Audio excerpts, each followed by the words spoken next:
mais um Café com Mil que a gente está iniciando e hoje nós vamos falar de uma das maiores riquezas de São Gabriel da Palha e Espírito Santo. Nós vamos falar de café, café conilão, Coabriel, e para isso eu tenho a alegria de receber aqui o presidente da Coabriel, Carlos Bastianello. Seja bem-vindo. Obrigado, Rico. Para nós é uma grande satisfação estar aqui nessa troca de informações, esse bate-papo aqui, conversar um pouco de café conilão. Assim, é minha praia.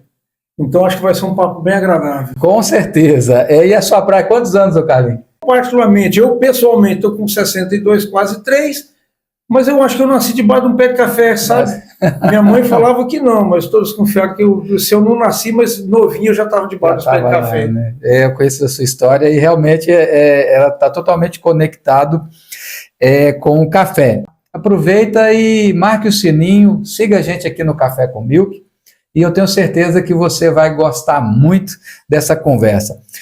Carlos, para a gente começar, me fala um pouco da sua trajetória no café e na Coabriel. Então, eu nasci aqui em São Gabriel da Palha, né? E desde novo a gente já trabalhava com café. Inicialmente, eu tenho lembrança de a gente ter trabalhado com café arábica, né? Uhum. Eu sou de 62 e depois da meada de 60, da década de 60, começou o processo de erradicação do café arábica. Mas eu tenho uma lembrança assim, muito forte ainda da época que a gente cuidava de café arábica. Depois da erradicação, o início do conilão, né? Quando começou na década de 70, mais especificamente em 1970, começou a expandir o início e a expansão do plantio de café conilão na região. São Gabriel da Palha como um berço, né, do café conilão. Então, é um município abençoado e, na época, passava por algumas dificuldades, né, porque como que os agricultores iam sobreviver num município onde o relevo é bastante acidentado, é rico, um solo muito bom, rico em água, né? Mas a pecuária ainda era predominante na época. E aí, depois que começou o café conilão, a coisa ganhou corpo e é o que é hoje, né? E isso se expandiu para o estado inteiro, além fronteiras, Bahia, Rondônia, né? Saiu muita gente aqui do Espírito Santo. E até hoje, principalmente no estado da Bahia, a grande maioria dos produtores de café conilão na região sul da Bahia são capixabas. E uma grande proporção dos produtores de café de Rondônia também são capixabas, né? Uhum. Quando eles migraram na década de 80 para Rondônia em busca de terras mais baratas. Então eu vivenciei todo esse início de mundo de café. E eu comecei a fazer direito, né? A gente trabalhava na roça, e eu queria fazer uma faculdade, e aí eu tive por opção fazer direito, e um negócio muito curioso, né, que me despertou fazer direito, porque eu gostava muito de andar de moto, eu gosto até hoje. A minha primeira moto comprei com 17 anos, e aí, numa das andadas que eu fiz de moto, eu fui abordado pela polícia militar, e aí prenderam minha moto.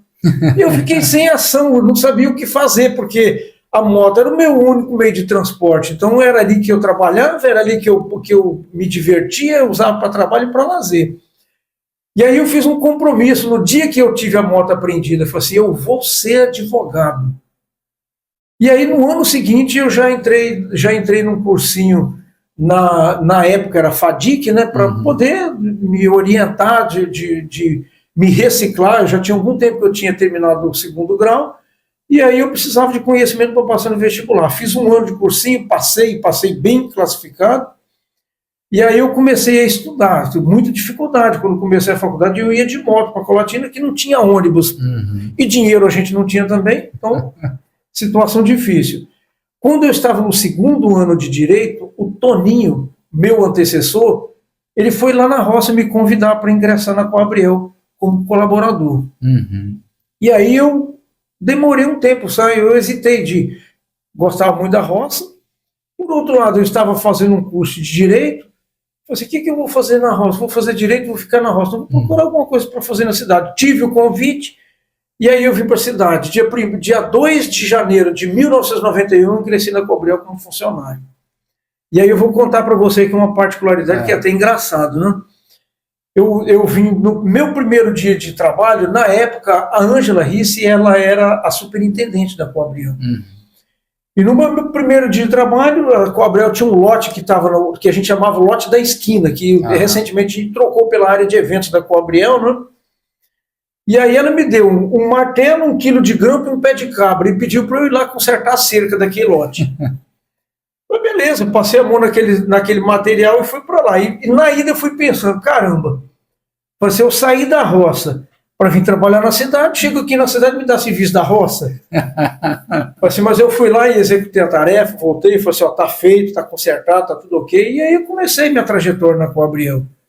Terminei o meu curso de Direito, aí na época fiz um requerimento ao Conselho de Administração para que me desse uma oportunidade para eu prestar assessoria jurídica, principalmente para os cooperados. Nós atravessamos uma época, Hilke, em que havia muitos conflitos na atividade rural por causa principalmente dos contratos de parceria. Entendeu? Se tinha uma ideia equivocada das parcerias agrícolas, e aí conflitos entre proprietários e meeiros eram constantes. E aí eu comecei a estudar essa área da parceria agrícola, né, que é a Lei 4.504, o Decreto 59566 que regulamentou. E aí eu comecei a estudar isso com mais profundidade e fiz a proposta de assessorar os nossos cooperados, confeccionando o contrato, assessorando de como conduzir um contrato bem feito, isso tanto para proprietários quanto para os próprios meeiros, né, os outorgados. E aí eu comecei minha trajetória jurídica dentro da Coabriel. Trabalhei um tempo em São Mateus, né, para poder constituir prática, procurei um advogado mais experiente, né, e até hoje eu sou muito grato a isso. É um filho de São Gabriel da Palha, muito conhecido, que é o Valdir Mascati.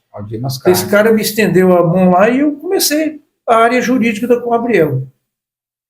E nesse tempo que eu exerci a área jurídica da Coabriel, aí eu tive a oportunidade também de compor o Conselho de Administração, lógico que bem mais adiante, né? E aí eu fui vivenciando, pegando mais experiência, observando a forma de trabalhar da cooperativa, e aí fomos caminhando, até eu cheguei a vice-presidente, e em 2019 nós fizemos um processo de sucessão, tudo planejado, não teve nada forçado, né? Então aí eu acabei sucedendo o Toninho, né? E de lá para cá eu venho exercendo a presidência da Coabriel, e assim, e a gente vai tocando as coisas, vai caminhando. Quando você assumiu a Coabriel, o cargo de presidente, o Carlinhos, isso foi 2019, então? Foi 2019. 1º de abril, não é dia da mentira, não, mas é porque, coincidentemente, todo o conselho toma posse sempre no dia 1º de abril, porque a Assembleia, os mandatos, eles terminam no dia 31 de março. Então, 1º de abril a gente está assumindo. 1º de abril para quem trabalha sério, é dia da verdade também, né, da mentira, né? A gente está falando de um período de 6 anos, né? Se fez 6 anos agora há pouco tempo. O tamanho da Coabriel em 2019 para hoje, 6 anos depois, é uma diferença muito grande já, né? Hoje a gente olha para a Coabriel em si, a percepção que eu tenho de acompanhar a Coabriel desde os anos 90, quando a minha família mudou para São Gabriel, é que era uma cooperativa pequena, né? Lógico, ali naquela época era pequena. Hoje a gente fala de uma das maiores empresas, no caso uma cooperativa do Espírito Santo, né? Com faturamento aí, eu vi a divulgação dos resultados de vocês, um faturamento de 2024 de mais de 2,5 bilhões de reais. A gente está falando num volume de recurso financeiro enorme, né? Gerir isso deve ser bem complexo. Sendo assim que um dado que eu anotei aqui, 2 bilhões, né, mais de 2 milhões, só fruto do café, né, aí de comercialização de café. E hoje vocês também reúnem mais de 8 mil cooperados. Em 2019, eu não lembro o tamanho que ela era, mas hoje eu sei que ela é uma empresa, é uma cooperativa que ela bateu, uns anos atrás, eu lembro da divulgação que tinha batido 1 bilhão, rapidinho divulgaram 2 bi, agora 2,5 bi. Então a gente vê que no gráfico ela está crescendo. E essa Coabriel hoje, que é de um faturamento de mais de 2 bilhões, só com café, fora outras movimentações, a que o senhor atribui esse crescimento, esse sucesso? O Reu, que eu acho que nós podemos pontuar aí várias circunstâncias, várias situações que permitiram a Coabriel ter esse crescimento. E uma delas, sabe, eu falo com muito orgulho, que é a credibilidade que a gente herdou dos nossos antecessores.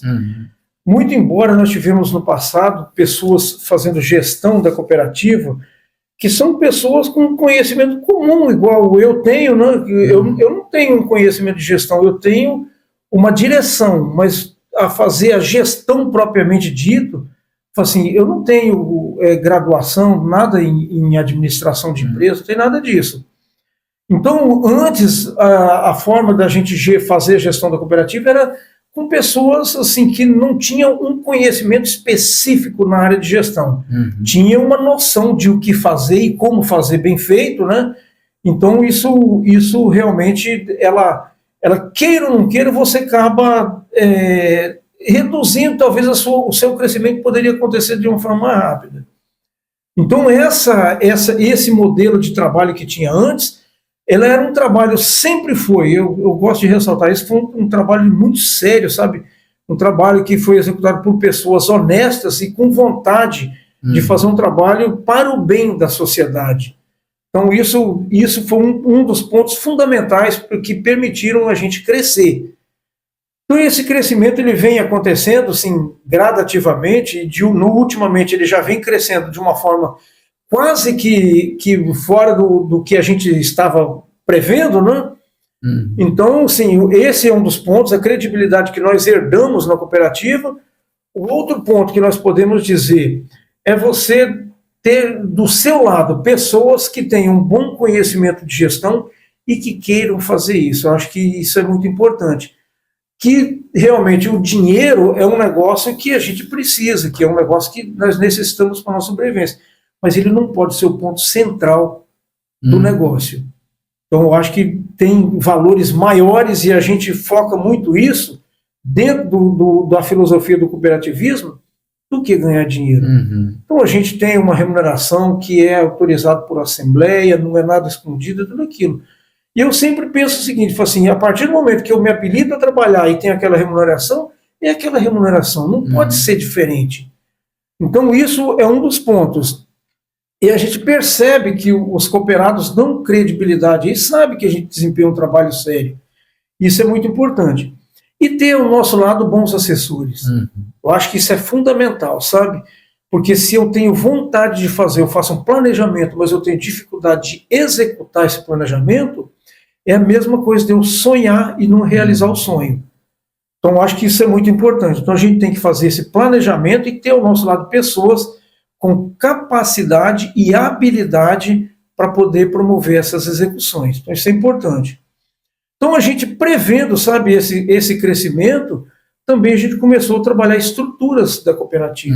Precisamos ampliar, nós tivemos essa necessidade, mas sempre investindo dentro do que cabe no bolso, para que a gente não pudesse passar por dificuldades, principalmente dificuldades financeiras. E hoje, a gente fala assim, com bastante orgulho, sabe, que a Coabriel é uma empresa que economicamente ela está muito bem, e a gente está fazendo o dever de casa, muito embora nós tenhamos plena consciência que tem muita coisa ainda para ser feita. Certo. É interessante que você está falando, Carlinho. Carlinho da Cooperativa, o pessoal te chama assim também, né? Né?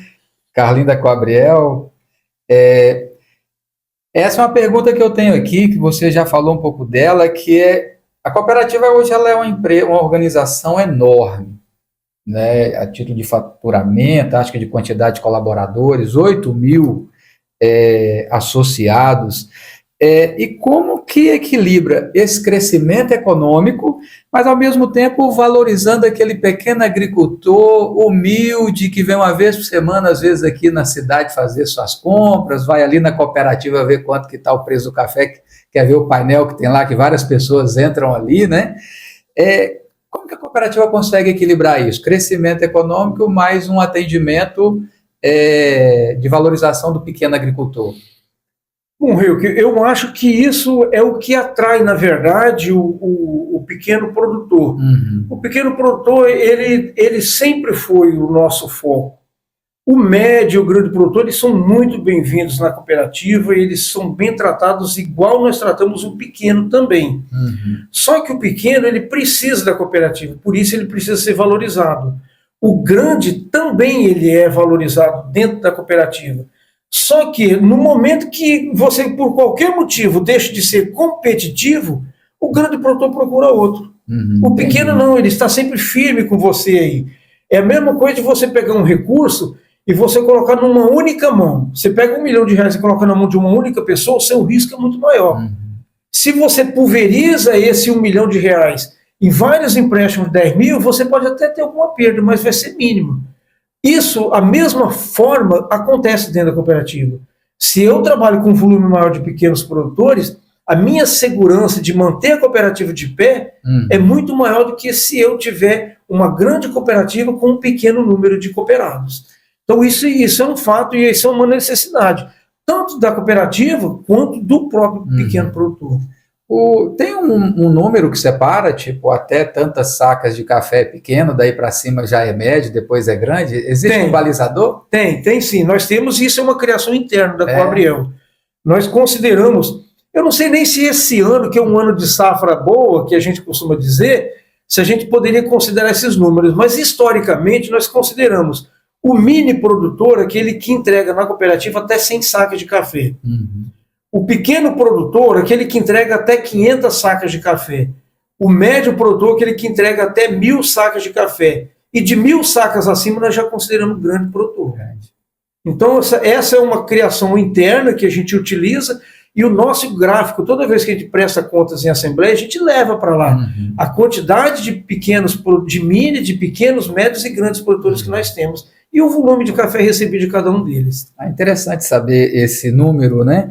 E aí faz todo sentido o que você está falando, porque uma pessoa que tem ali 5.000 sacas de café, R$ 1 de diferença a menos numa saca, a chance dela procurar outro para comprar é grande, né? Porque a gente está falando de um valor de R$ 5.000. Agora, quem tem ali 50, 100 sacas, o atendimento é mais personalizado e ainda consegue manter essa pessoa. Apesar que a Coabriel, o valor dela, a gente sabe que é bem competitivo também, e hoje não tem muito essa diferenciação mais, eu acho, né? As empresas que compram o café, tem muita diferença no que se paga? Tipo, a Coabriel, a média é essa, já fulano é outra, Beltrano é outra. O café, na verdade, Rio, que ele é uma commodity, né, e com preços previamente estabelecidos em bolsa. Então a gente segue muito isso. E a gente não, o mercado segue muito isso. Mas, ultimamente, por exemplo, nós podemos considerar que o mercado interno está remunerando melhor do que os preços pagos pela bolsa. Então, eu consigo também, se eu tenho melhor remuneração da indústria interna, eu consigo pagar melhor ao produtor. E a gente, no cooperativismo, esse é o grande diferencial. É que não faz sentido eu tirar muito do produtor. Então a gente tem uma taxa pequena, que ela é muito pequena em se tratando de café, para que a gente consiga tornar competitivo, que nós temos uma série de amarras também. Toda a nossa questão burocrática e tributária, ela tem um custo. Então esse custo ele precisa ser bem delineado e repassado. Então, às vezes, a dificuldade que a gente tem de competir, por exemplo, com um comerciante que não tem determinados custos ou que, por algum motivo, talvez não esteja recolhendo corretamente os tributos, essa dificuldade a gente acaba tendo em algum momento, mas a gente nunca pensou em sair da linha. O que é para ser recolhido tem que ser recolhido e o que é custo nós temos que colocar. E o que sobra é o que nós pagamos ao produtor. Então, a cooperativa, na verdade, a margem dela no café, ela é muito estreita. E aí a gente tira os custos e remunera o produtor. Entendi. No restante. Então é mais ou menos assim que a gente trabalha. Ô Bastianello, e há pouco tempo o governo anunciou a redução da alíquota de ICMS do café, para ficar igual ao arábica, não é isso? Isso mesmo. E a gente se ouvia muito falar aqui na região, nós estamos bem próximos à Bahia, principalmente a Minas Gerais aqui, a gente ouvia falar muito de uma dificuldade de fiscalização e muitos produtores guiando o café por Minas ali, porque o imposto era mais barato. Essa mudança do governo reduzindo a alíquota, vocês já percebem isso no mercado? Tipo, parou de guiar por outros estados e tem se concentrado mais aqui? Então, isso na verdade, acho que é importante de frisar aqui, é uma bandeira que a Cobrel levantou em 2016. O meu antecessor, Toninho, tem todo o mérito nisso dali, porque ele bateu de frente, falou assim, olha, não faz sentido, e ele estava correto. Dizer que um estado que produz majoritariamente café conilão, tributar um café conilão em 12%, enquanto o arábica, que o próprio estado produz, a 7%. O que acontecia nessa situação? A gente acabava perdendo competitividade em relação aos estados vizinhos, como Minas Gerais, como Rio e como São Paulo, que tinha alíquota menor. Então, quando eu ia vender, por exemplo, esse café, se eu vendo para Minas Gerais, elas por elas. Mas se eu vendo, por exemplo, para o Nordeste, que a alíquota era maior, aí eu acabo não me tornando competitivo, porque lá a indústria acaba não tendo crédito. Então, o que aconteceu? A gente estava nos tornando menos competitivo e estava saindo muito café conilão em Minas Gerais, que não produz tanto conilão, quanto saía para a região Nordeste, porque a nota fiscal saía de Minas Gerais, mas o café saía do Espírito Santo. Então, o Espírito Santo estava perdendo divisas. Sim. E aí a gente começou esse trabalho em 2016, eu lembro que a primeira reunião eu estava presente com o então governador Paulo Artug, lá no Palácio Anchieta, e ele encarou o desafio, a gente propôs e ele topou o desafio de trabalhar essa diminuição da alíquota do ICMS, a equiparação que a gente fala, né, do conilão ao arábica. E aí, na época, ele fez a ligação para o secretário, então o secretário da Fazenda, e eles começaram o trabalho, mas logo ele terminou o governo dele, aí veio o governo do Casagrande, e a gente não conseguiu êxito. Nós não perdemos esperança, continuamos a trabalhar isso. E aí, juntamos as entidades, né, como OCB, Centro de Comércio de Café, e outras empresas que se aliaram, como a SEAG, como o próprio Incapé, como o então CETICAF, né, que hoje não existe mais, na época era liderado pelo Dr. Dário Martinelli, depois o Bento assumiu o CETICAF. Então foi um trabalho de entidades junto ao governo do Estado, para que a gente tentasse, pelo menos, reverter essa situação e equiparar essa alíquota. Para nós era uma necessidade. Aí a gente não conseguiu também, porque o CONFAS depende de aprovação do CONFAS. Esse projeto foi, o CONFAS não aprovou e ficou. No segundo mandato do governo Casagrande, e aí é importante dizer, lógico que teve a chancela do governador, mas uma das personalidades que trabalhou muito para isso foi o vice-governador Ricardo Ferraz. E aí ele nos chamou para uma conversa e falou assim, vamos tocar esse projeto para diante? Eu falei assim, tudo que nós mais queremos é isso. E aí, então, levantaram a proposta de levar para o CONFAS, e foi para o CONFAS. Mais uma vez perdemos, o Estado da Bahia botou o pé na porta e não aprovou. Então a aprovação tem que ser unanimidade, e não aconteceu. É bem complexo. Né? Aí ele nos chamou de novo, vai rodar. Aí colocou no CONFAS, aí alinharam com o Estado da Bahia, aí a Bahia entrou por adesão. Então a Bahia também era 12%, passou para 7%. Aí equiparou. O que aconteceu? A gente acaba nos tornando mais competitivo, porque os estados que têm 7%, eles não têm vantagem mais. Então a gente consegue encaminhar os cafés do Espírito Santo para o Nordeste com a mesma competitividade que tem o estado de Minas Gerais.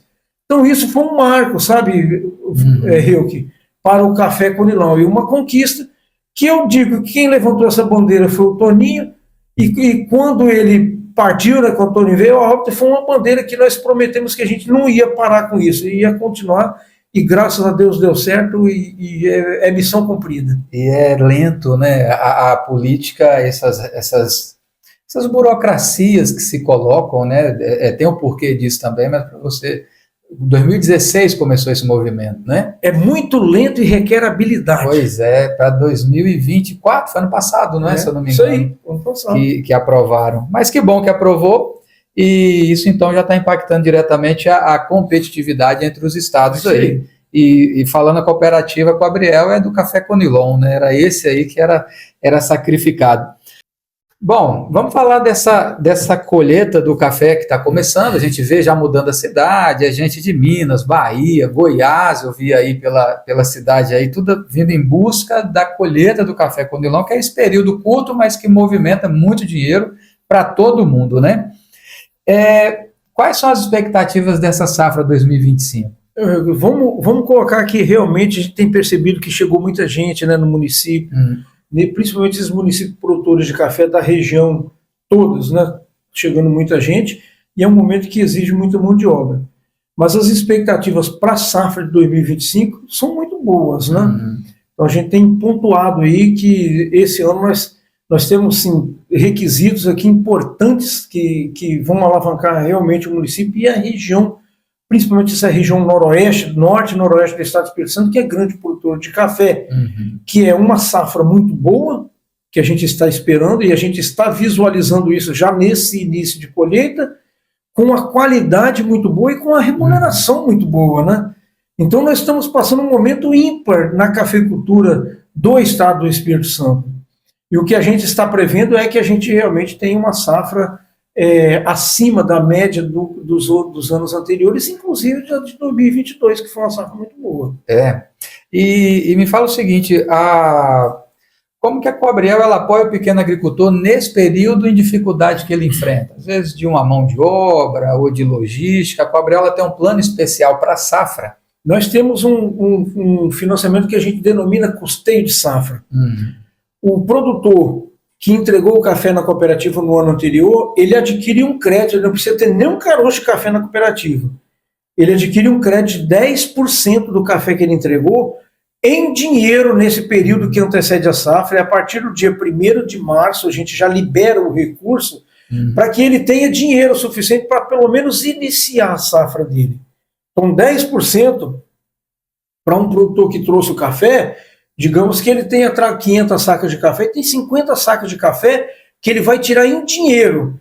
E é um empréstimo a curto prazo e não tem burocracia. Não tem fiador, a menos que ele esteja inadimplente com a cooperativa, aí já dificulta mais. Mas se ele cumpre com as obrigações dele certinho, ele tem 10%. Então tem 50 sacas de café para ele iniciar os trabalhos de safra, de colheita aí, que a gente entende que é mais do que o suficiente para ele dar o início à colheita e pagar essas despesas iniciais. Hoje, a R$ 1.600, que é o valor líquido que está pagando ao produtor, mais o frete, então dá 5 vezes 6, dá R$80 mil. Então essa é a quantidade que, para quem trouxe 500 sacas, tem R$80 mil para começar o trabalho. Já é um capital de giro. E consegue fazer um trabalho inicial, né? Então a gente apoia nesse sentido, Rio, que a gente apoia em orientações. Nós fizemos os períodos que a gente chama de reuniões preparatórias de assembleia. E aí a gente leva um monte de informação para o nosso produtor, inclusive em relação à segurança pública. Curioso que nós fizemos reunião em todas as unidades da Coabriel, onde ela tem recepção de café, e nas reuniões, logo que a gente iniciou as reuniões, nós convidamos a Polícia Militar para ir lá dar uma aula de segurança pública para os nossos produtores. E isso foi um negócio muito bacana. Todos os municípios que nós tivemos, a Polícia Militar foi lá e deu um show em termos de orientação em relação à segurança pública. E é necessário no período que nós estamos passando. Com certeza, é importante, né? É um grande pedido do agricultor, é segurança nesse período, porque o café é um bem de fácil liquidez e de fácil desvio também. Então, e nós temos a preocupação de proteger a integridade física do nosso produtor. Isso é importante. Às vezes, com ações muito simples, ele consegue passar uma colheita tranquila. Que bom que a PM está envolvida, aí o governo está envolvido nesse processo também, né? De muito tempo, nas colheitas, o pessoal vem reclamando da falta de mão de obra, e a gente vê muitos avanços em mecanização, em tecnologia, né? Tanto tecnologia quanto mecanização tem ganhado muito espaço no cultivo do café, mas na colheita também. A cooperativa incentiva isso o agricultor a investir na mecanização, na tecnologia, ou é algo que fica mais a critério do próprio agricultor? Com certeza. Hoje, se você perguntar ao produtor qual é a sua dificuldade, eu acho que 99% vai falar que é mão de obra. Nós estamos atravessando um momento difícil nesse sentido, né? porque esse momento, principalmente de colheita, todo mundo está buscando mão de obra, porque a planta não espera para madurar o café. Então todo mundo ao mesmo tempo está buscando essa mão de obra. Isso é fato e é disputado.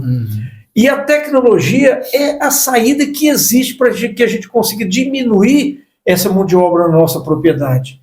E nós temos um ponto, sabe, Rio, que muito importante para ser abordado, para ser refletido pelo nosso produtor, porque essa mão de obra tende a ficar cada vez mais difícil. Então, se nós começamos a observar que temos a dificuldade de conseguir mão de obra, nós temos que achar saídas, o que nós não podemos deixar de produzir. Mas nós temos que achar saídas e trazer a tecnologia que existe hoje a nosso favor, para que a gente continue produzindo com eficiência e com custo mais baixo, para nos tornar competitivo e ter maior resultado. Então, aquele negócio de você fazer de qualquer jeito e achar que o café conilão é um produto que você pode fazer a sua colheita e jogar dentro de um secador e depois colocar ele no mercado, o mercado está sendo mais exigente. E para isso você precisa de adotar alguns critérios. Então, vamos lá. O ciclo produtivo do café, quando ele começa no mês de julho, que normalmente terminou a safra, você já começa a fazer os tratos culturais, preparando a planta, muito embora você prepara no ano seguinte com nutrição e controle de praga e doença, mas você continua preparando essa planta que você tem uma safra satisfatória, um bom pegamento, uma boa florada, um bom pegamento de frutos. E isso depende de mão de obra, só que essa mão de obra desse ciclo ela é menor, porque vai depender, por exemplo, de uma pulverização. E hoje você tem um drone a seu favor, que pode fazer pulverização de algumas pragas e doenças. Aí você vai fazer o controle de ervas daninhas, de mato. Você tem pré-emergente, que você usa hoje e você pode ficar um ano sem capinar. O que você precisa de fazer é usar essa tecnologia que existe com critério. Um pré-emergente, por exemplo, você não pode aplicar ele numa lavoura integral, numa área morrada, porque possivelmente você vai gerar erosão. Então, o mato no meio da lavoura, ele é importante, ele tem um papel importante, mas precisa ser controlado para não gerar danos à planta. Entendi. Então, nós temos aí o drone para fazer a pulverização, o pré-emergente para você fazer controle de pragas e doenças, a desbrota, que é uma necessidade, essa ainda é manual, principalmente na nossa região. E você tem aí outros fatores aí, como por exemplo, o clima, que não depende de nós, mas nós podemos fazer a nossa parte. Então, tecnologia, sabe, Rio, que existe no mercado, é importante a gente estar atento ao que está disponível, a mecanização, às vezes você consegue conduzir a sua lavoura com uma quantidade muito pequena de pessoas, às vezes com um simples microtrator, um trator pequeno, um trator maior, esse equipamento você compra de acordo com a sua necessidade. Irrigação. Hoje você faz controle de praga e doença, você faz a nutrição de planta e ainda irriga a lavoura. Aí a gente chama de irrigação. Então existe essa tecnologia que facilita a vida do produtor. Agora, é importante que o produtor enxergue isso que está ao alcance dele. Se ele fizer isso, ele consegue reduzir muito essa mão de obra. Agora, vamos tratar se você me permite, vamos tratar de um fator importantíssimo, principalmente para os pequenos produtores, que às vezes pensam em ampliar as áreas de plantio com dificuldade de mão de obra. Nós temos um outro lado a ser olhado, que é a qualidade do café, que pode trazer agregação de valor ao café. Então, ao invés de você ampliar muito, que você precisa estar de olho no seu reservatório hídrico, saber se você tem água suficiente para você irrigar essa lavoura, e às vezes planta indiscriminadamente, então vamos fazer o seguinte, se a minha água está limitada, vamos partir para a qualidade. E conilão é um produto muito fácil de fazer qualidade. Nós é que acostumamos a estragar a qualidade dele. Mas nós temos que mudar essa ideia, sabe? Nós temos que ter a percepção que o mercado gostou, provou o conilão e gostou. Nós já tivemos conilão de 91 pontos. Isso é um feito histórico em se tratando de conilão, que sempre foi considerado patinho feio. Então o mundo provou desse café e gostou desse café. Hoje eu estava conversando com a Renata, que é a nossa gerente de exportação, e ela está chegando agora, chegou ontem, de uma feira que ela participou nos Estados Unidos e depois foi para o Canadá, e a semana que vem ela já embarca para a China. Então, feira é um lugar onde a gente divulga o nosso produto. E assim, ela voltou muito animada, porque a curiosidade e a busca pelo consumidor externo, lá de fora do Brasil, está sendo muito grande atrás do Conilon. Provar o Conilon e gostar do Conilon. Então, assim, o momento que nós estamos passando é ímpar e nós não podemos perder essa oportunidade. Então, o que nós temos que fazer? Nós temos que melhorar a qualidade do que nós temos para oferecer para o nosso cliente, que é quem paga nossas contas, e aí, se a gente conseguir abrir essas portas, assim, o céu é o limite, sabe? Então, acho que tem muitas saídas aí para o produtor, não podemos ficar reclamando da falta de mão de obra, que algumas saídas importantes e que vão trazer dinheiro para o bolso existem. E a cooperativa está aqui, assim, para oferecer toda essa orientação. Esse investimento em qualidade, a gente vê que impactou diretamente o valor do café, né? Hoje a gente vê na TV a divulgação dos valores, o café arábica ou o café Conilon, muito, há anos atrás, era uma diferença enorme. Hoje em dia está muito equilibrado ali os valores, né? Sinal de que está sendo valorizado.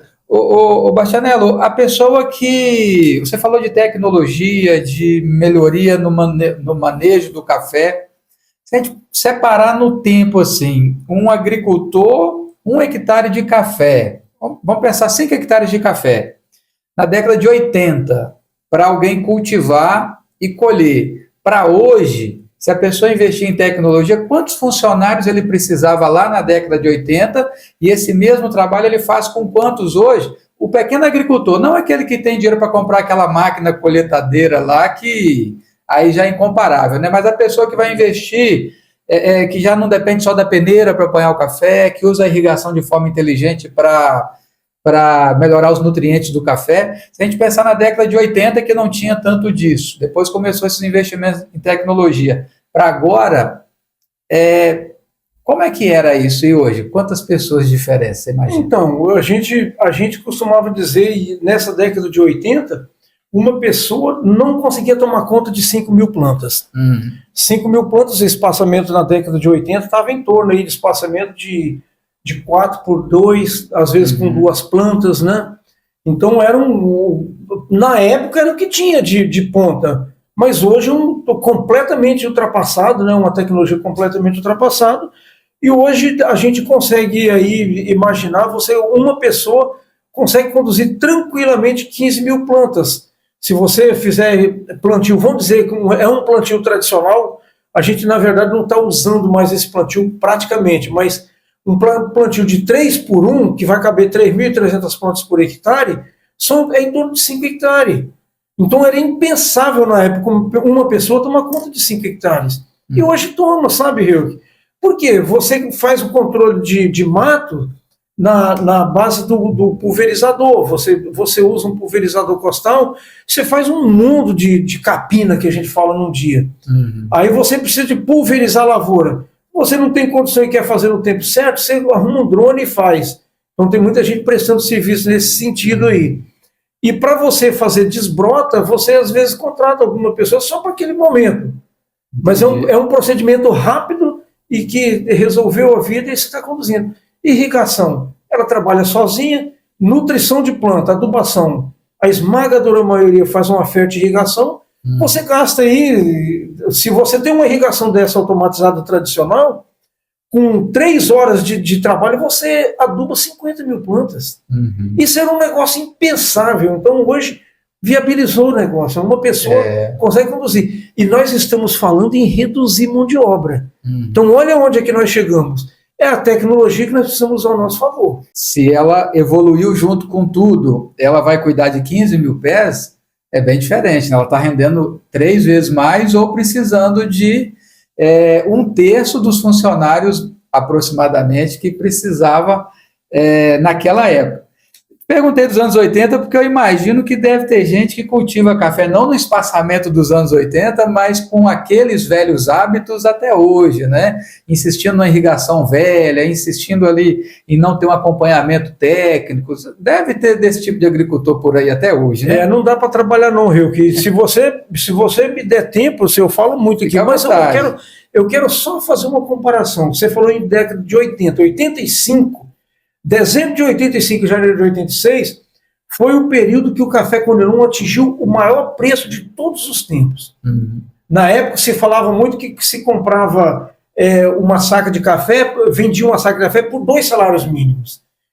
E na época, na verdade, se você olhar historicamente, uma saca de café em 1985, janeiro de 86, quando atingiu o ápice do preço, ela valia em torno de 150, 160 dólares uma saca de café.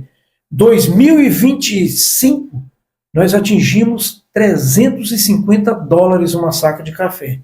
Então, cotação em dólar não tem comparação.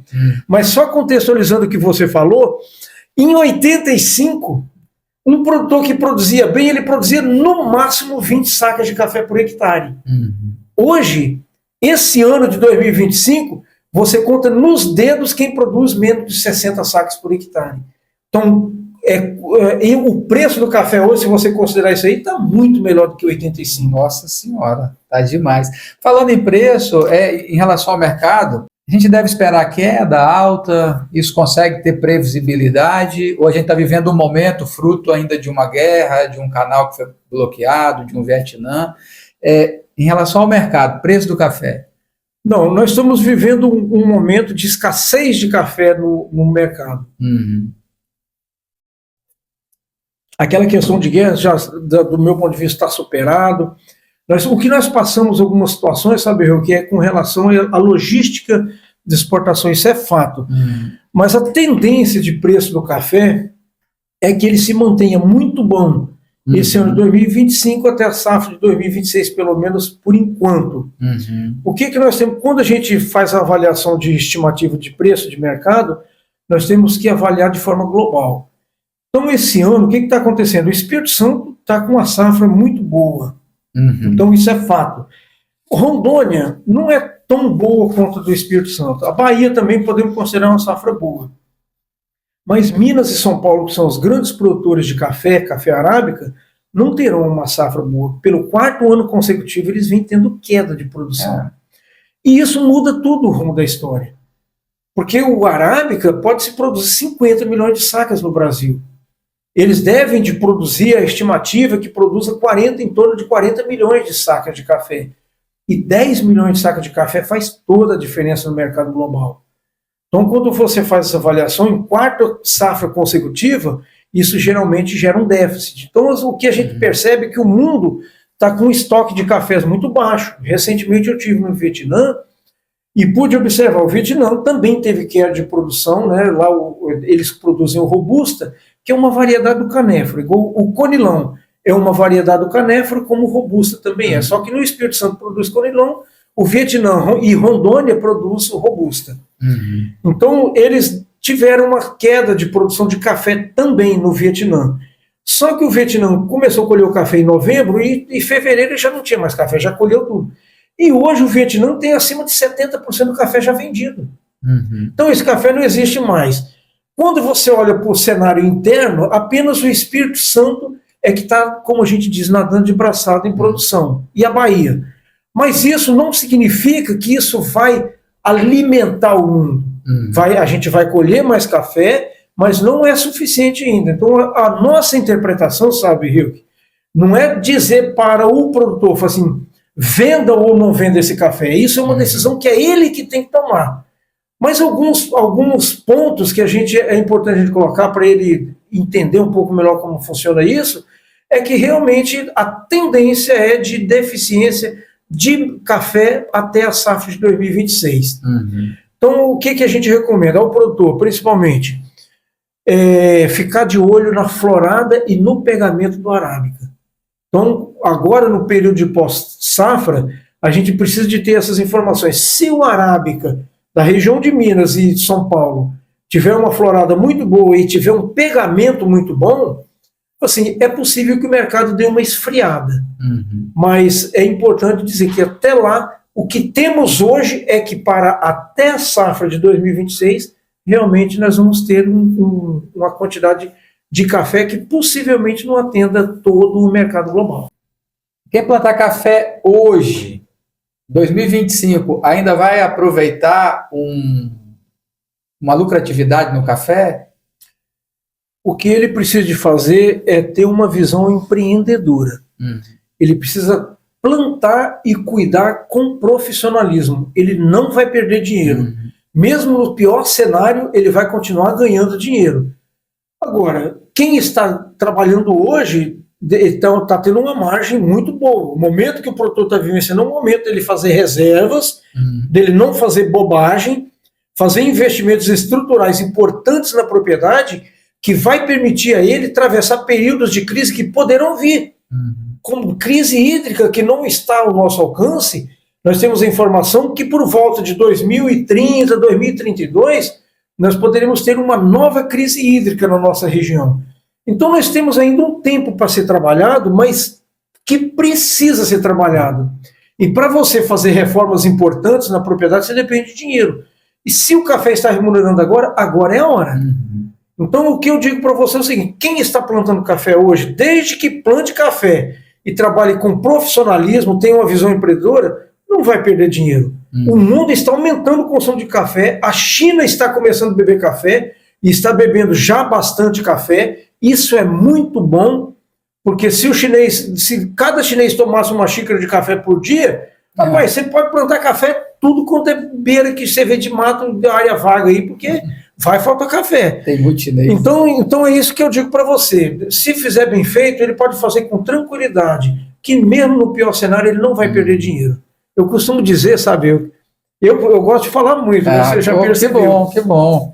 E a gente coloca sempre isso, da metáfora aí, dos dois irmãos que foram passear lá na África, dois amigos que foram passear na África, aí numa certa altura lá na savana, né, eles acabaram avistando um leão. E o leão viu nos dois amigos lá a oportunidade de encher a barriga dele.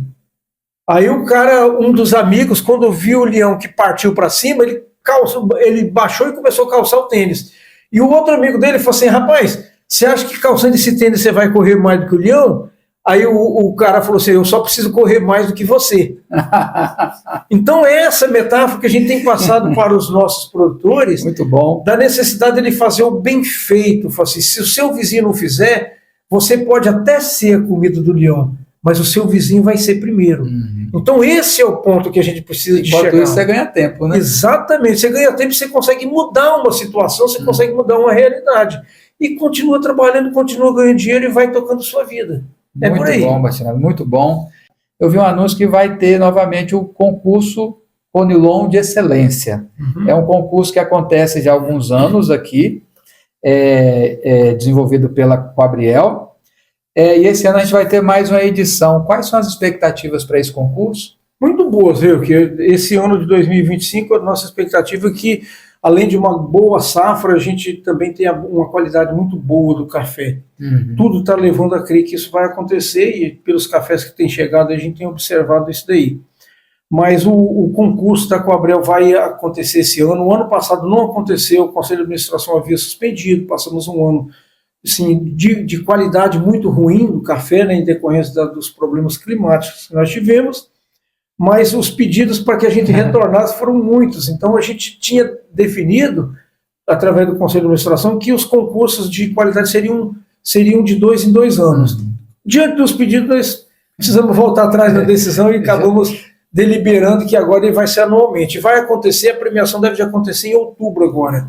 Acho que já está aberta aí a inscrição, né, para quem quiser trazer as amostras, muito embora o início da safra está acontecendo agora, mas o produtor ele já está avisado para ele fazer um café de uma boa qualidade e participar do nosso concurso. Quem participa desse concurso, ele pega uma determinada área e colhe para poder levar aquele lote de café para o concurso, ou já é uma planta que ele vem cuidando desde a floragem ou desde a colheita anterior? Esse critério a gente deixa para o produtor.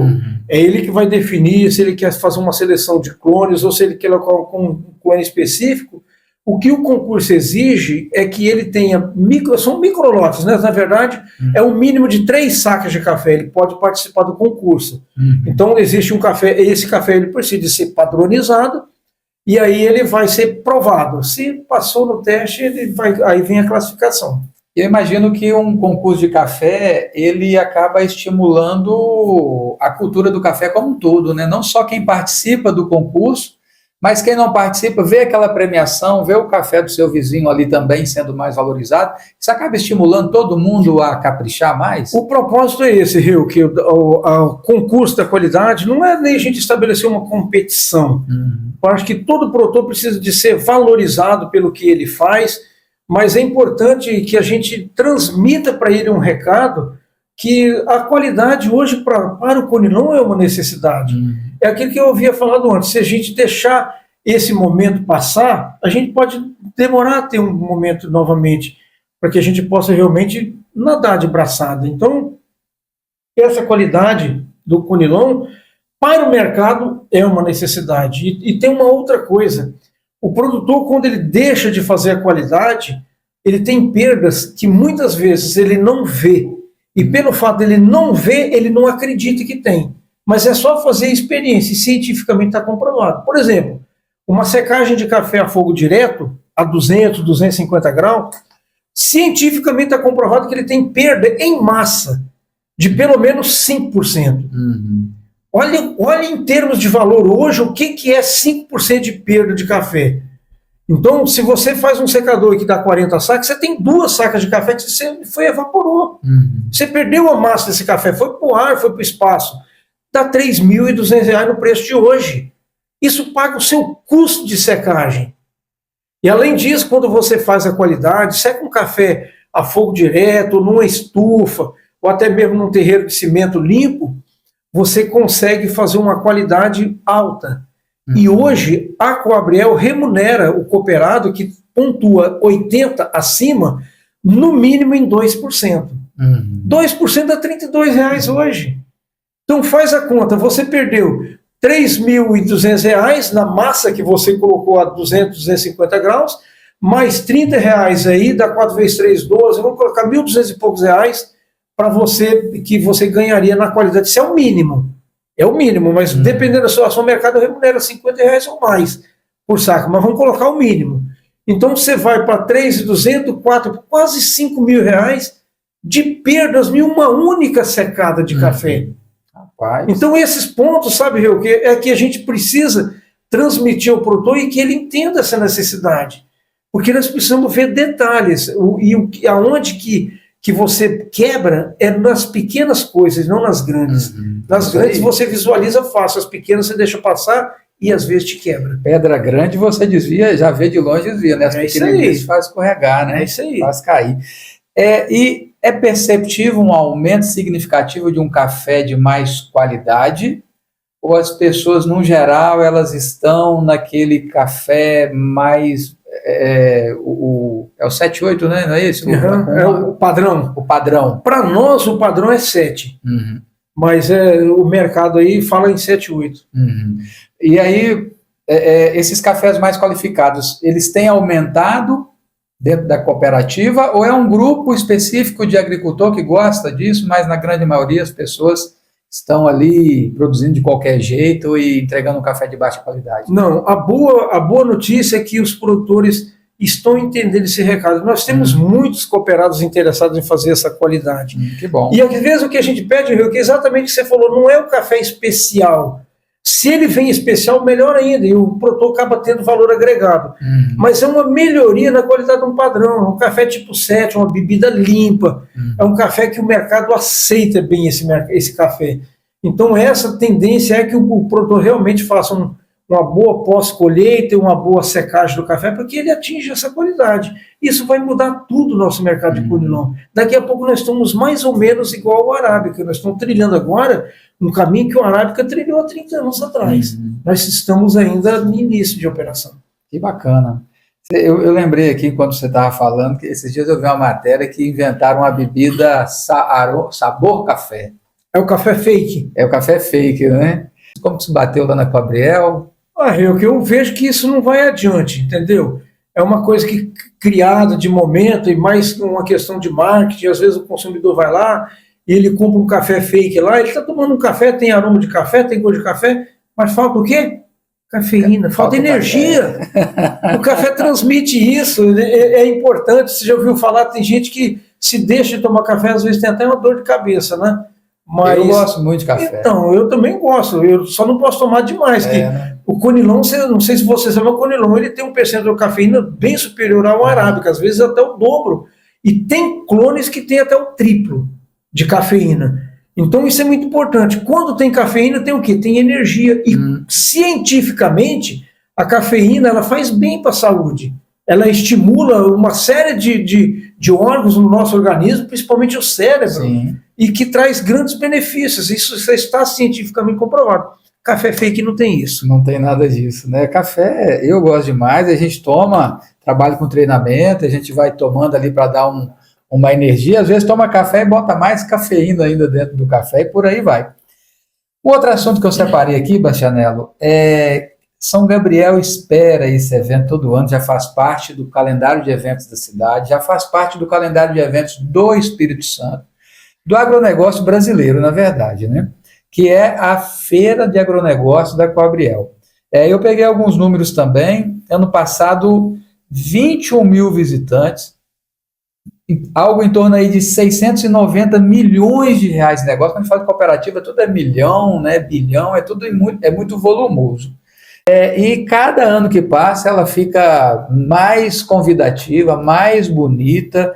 Fruto disso, são 21 mil visitantes em uma edição. E essa Feira de Agronegócio da Coabriel de 2025, o que a gente pode esperar dessa edição aí? É aquilo que você falou, a Feira da Coabriel hoje se tornou o maior evento agro do estado do Espírito Santo, né? É um evento que começou em 2019. 2020, 2021 nós não conseguimos fazer porque tivemos a pandemia, não tinha como fazer presencial. E está aí com bastante promessa para 2025. Nossa expectativa, que é muito boa para 2025, e uma grande preocupação que a gente tinha era o espaço. A gente estava com dificuldade de espaço, principalmente de estacionamento, e a gente estava vendo filas quilométricas de carro aí para poder atingir a feira. Isso estava sendo uma preocupação para a gente.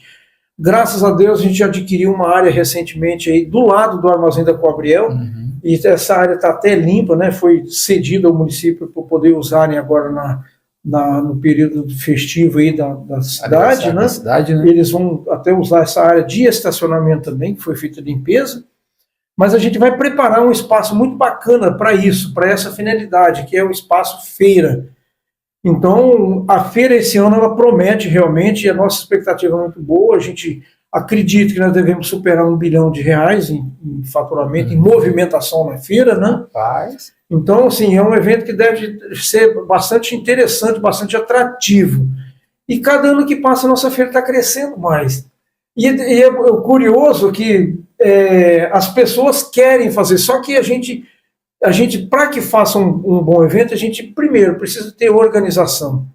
Então, a gente não abre mão disso. E a organização não admite, por exemplo, a pessoa chegar de última hora e falar assim, eu quero um espaço na feira. Não funciona assim. Então, a feira termina num ano e ela já começa a ser projetada no mesmo ano. Acabou a feira, no dia seguinte já estão começando a fazer reunião e projetando a feira do ano seguinte. Então, esse ano vai ser uma feira maior, vai ser mais atrativa, e a gente está buscando expositores competitivos. Então, o que a gente faz realmente é um evento muito bacana e que o produtor ele se sinta bem lá dentro. A família, é um evento para a família. Você pode ver que a Feira da Coabriel não tem bebida alcoólica, é um evento para negócio. E é isso que nós queremos, que a família venha, que participe dessa feira, que leve a mulher, que a mulher leve o marido, que leve os filhos, para que eles aprendam como conduzir o negócio agro, para que isso seja feito uma sucessão realmente natural.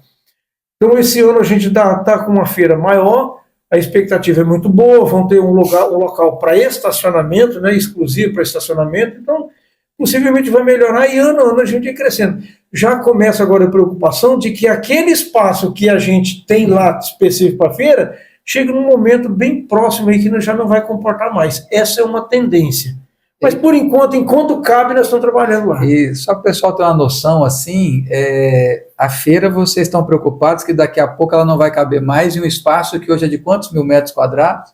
Hoje nós temos lá quase 90 mil metros quadrados. Ou seja, e a feira já quase não está cabendo nesse espaço. E agora, recentemente, nós compramos mais 16 hectares, né? Desses 16, aproximadamente uns 8 hectares a gente consegue aproveitar bem para fazer estacionamento e as outras estruturas de própria armazenagem que nós vamos montar lá no lugar, mas já preocupa, né? Mas vamos deixar Mas vai arrumando espaço, né? Um passo de cada vez. Um atrativo da feira é os ciclos de palestras, né? Os treinamentos, está na programação esse ano novamente? Tá na programação sim. A gente sempre costuma dizer que para nós a feira é um momento de fazer negócios, onde o produtor ele pode ir lá e buscar o que ele mais precisa para o ciclo produtivo, em tudo ele fala em insumos, máquinas, equipamentos, e o que tiver mais de moderno em tecnologia no mercado para que ele possa buscar isso.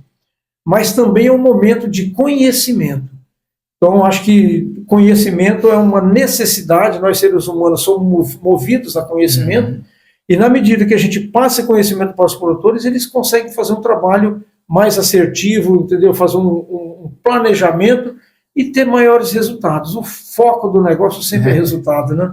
Vale demais a pena, e não é só do agricultor, é o que você falou, é da família capixaba, né? E a feira, ela impacta a região. Quando você fala de faturamento de 690 milhões, esse ano ir para 1 bi de faturamento, a expectativa, são negócios que são conectados com café Conilon, lógico, mas é um aditivo de faturamento, né? A feira, ela, na verdade, a gente trabalha o seguinte, a Coabriel vai para dentro da feira. Então a gente leva a loja para lá para poder fornecer todos os insumos, ali a gente faz tudo, faz os financiamentos. E tem os expositores que eles pagam pelo espaço. Então ali ele vai fazer a exposição, vai fazer a venda dele, a Coabriel não tem participação naquilo dali. Então é mais um propósito, sabe, Rio, que de melhorar a condição do produtor da região, de colocar ali o local onde ele pode ir lá e fazer a escolha com o tempo, sem pressão, sem nada, e de acordo com o que ele precisa. Esse é o grande foco do negócio. A Feira da Coabriel ela não tem por propósito a gente fazer grandes arrecadações. A gente precisa de pagar a conta, né? De movimentar os nossos valorizar negócios. Negócio, né? A feira é muito forte e esse preço de feira as pessoas gostam disso. O agricultor ele aproveita o preço de feira para poder comprar seu trator, mas é lógico que quem está ali vende implementos tipo linha amarela, né? Tem patrol, rede escavadeira, caminhão, está tudo ali. E muita gente é atraída por causa do preço da vantagem de uma feira. Né? Esse ano acho que nós vamos ter até avião na feira. Olha só, hein? É uma novidade, né? Então, assim, passamos um momento aí e a gente passa, como eu falei, por períodos de transformação e precisamos encurtar as distâncias. Então, tem uma empresa que vai trazer, pelo menos até agora está tudo certinho, que vai colocar o avião em exposição na feira. E é para venda. E falando em avião, Bachanello, foge um pouco aqui. Aqui é uma região devido ao relevo, há uma dificuldade seríssima aqui em construir uma pista, né? Como é que é isso? A Coabriel tem pensado nisso também? Vocês têm, junto com o governo, identificado alguma área que possa ter uma boa pista de pouso, ou isso é algo que já foi descartado porque não acha realmente na região?